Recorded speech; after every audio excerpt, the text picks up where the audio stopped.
है ना। व्रत में पहली बात तो ठीक है, कल के दिन मैं बताया था वैसे, लेकिन एक बार फिर से जान लेते हैं। ठीक है, ये व्रत है,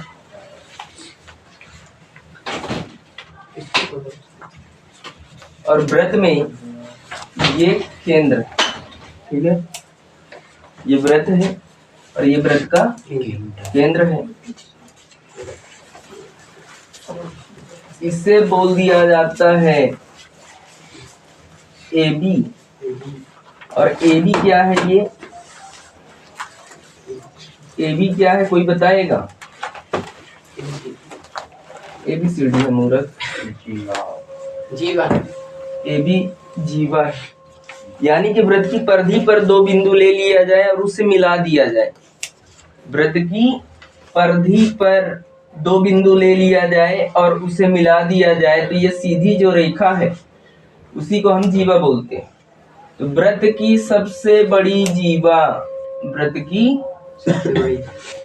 व्रत के केंद्र से होकर के जाती है, व्रत के केंद्र से होकर के जाती है, यानी कि इसे हम बोलते हैं बेटा व्यास। क्या बोलते हैं? क्या बोलते हैं? व्यास। ठीक है, व्रत की सबसे बड़ी जीवा को हम क्या बोलेंगे? व्यास। ठीक है, कोई दिक्कत? और व्यास का अगर हम आधा कर दें तो OD या फिर OC, ये क्या हो जाएगा? CD का क्या हो जाएगा? आधा हो जाएगा। तो इसे हम बोलेंगे त्रिज्या। क्या बोलेंगे बेटा? त्रिज्या। व्यास का आधा होता है क्या? त्रिज्या। तीसरी बात हमें ये याद रखना है कि परिधि, व्रत की परिधि, व्रत की परिधि,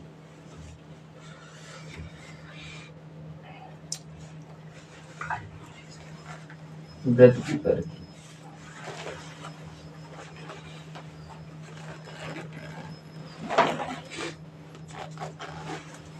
जैसे वर्ग का परिमाप होता है, आयत का परिमाप होता है, उसी तरह से व्रत की परिधि होती है। ठीक है ना, यानी कि जब हमें एक वर्गाकार खेत है, उसके चारों ओर क्या लगाना है? तार लगाना है। वो कांटे वाला तार जो होता है, खेती मान लेते हैं कोई करता है, अगर कांटे वाला तार चारों ओर लगाना है, उसके बाहर ही बाहर लगाना है। ठीक है, इसके लिए हमें परिमाप की जरूरत पड़ेगी।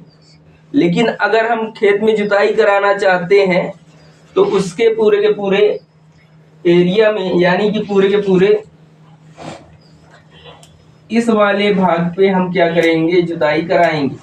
लेकिन अगर हमें तार लगवाना है तो इसके चारों ओर लगवाएंगे। तो चारों ओर के लिए हम क्या करते हैं बेटा? परिमाप निकालते हैं। क्या निकालते हैं? परिमाप। लेकिन इसके चारों ओर अंदर अगर कुछ कर रहे हैं तो इसके लिए क्या करते हैं बेटा? क्षेत्रफल निकालते हैं। ठीक है, तो व्रत की परिधि एक तरह से परिमाप ही बोला जाता है, लेकिन परिधि के लिए हम परिमाप का शब्द उपयोग नहीं करते। ठीक है, परिधि, और ये क्या हो जाएगा बेटा? ये 2πr, 2πr। तीसरी बात ये कि व्रत का क्षेत्रफल, व्रत का क्षेत्रफल क्या होता है? πr²। इतनी चीजें मैंने बताया था। ठीक है, इतनी बातें याद है ना सभी को? दिक्कत है? अब बेटा इस पार्ट में हमें प्रमेय से रिलेटेड कुछ चीजें करना पड़ेगा। ठीक है, पहले तो ये कि ये एक व्रत है, अगर ये एक व्रत, एक और व्रत इसे ले लेते हैं।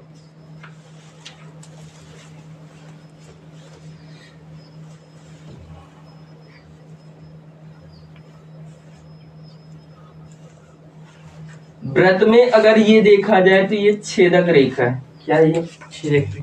छेदक रेखा। और ये जो रेखा है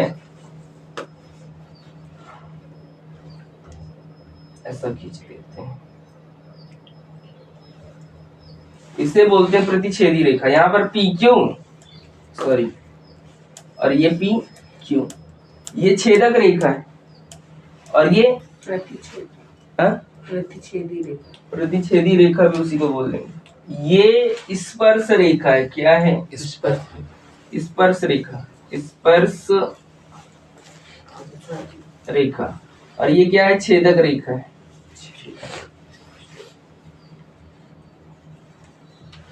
ठीक है, छेदक यानी कि इसके अंदर से होकर के दो बिंदु जा रहे हैं, लेकिन यहाँ पर केवल और केवल एक ही बिंदु मिल रहा है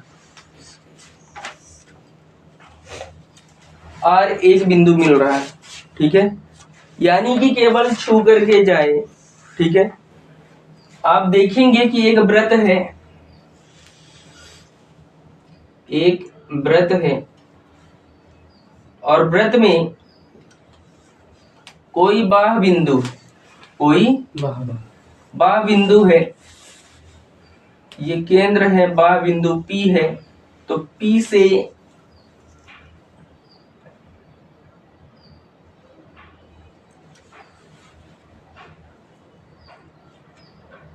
दो स्पर्श रेखा ही खींची जा सकती, दो स्पर्श रेखा खींची जा सकती, P Q और ये R। हमें ये भी ध्यान रखना है, स्पर्श रेखा पर वृत्त की त्रिज्या, स्पर्श रेखा पर वृत्त की त्रिज्या लंब होती है। वृत्त की त्रिज्या ओ आर यहाँ पर त्रिज्या है, ओ क्यू त्रिज्या है, ये स्पर्श रेखा है, इस पर ये लंब है। ठीक है, अगर हम इसे इससे मिला दें तो यहां से यहां तक केंद्र से बिंदु P की दूरी, केंद्र से बिंदु P की दूरी हमें दिया रहेगा। और ये हम एक त्रिभुज मान करके, एक समकोण त्रिभुज मान करके ये मान लेते हैं कि हमें त्रिज्या दी हुई है और ये यहां से यहां तक की दूरी दी है, हमें स्पर्श रेखा बताना है यानी PQ बताना है। इस तरह का प्रश्न मिलेगा। ठीक है, अब बेटा थोड़ा सा हम प्रमेय देखेंगे इस पाठ का। ठीक है, कि चार पांच नहीं, 2-3 ही है लेकिन इंपॉर्टेंट।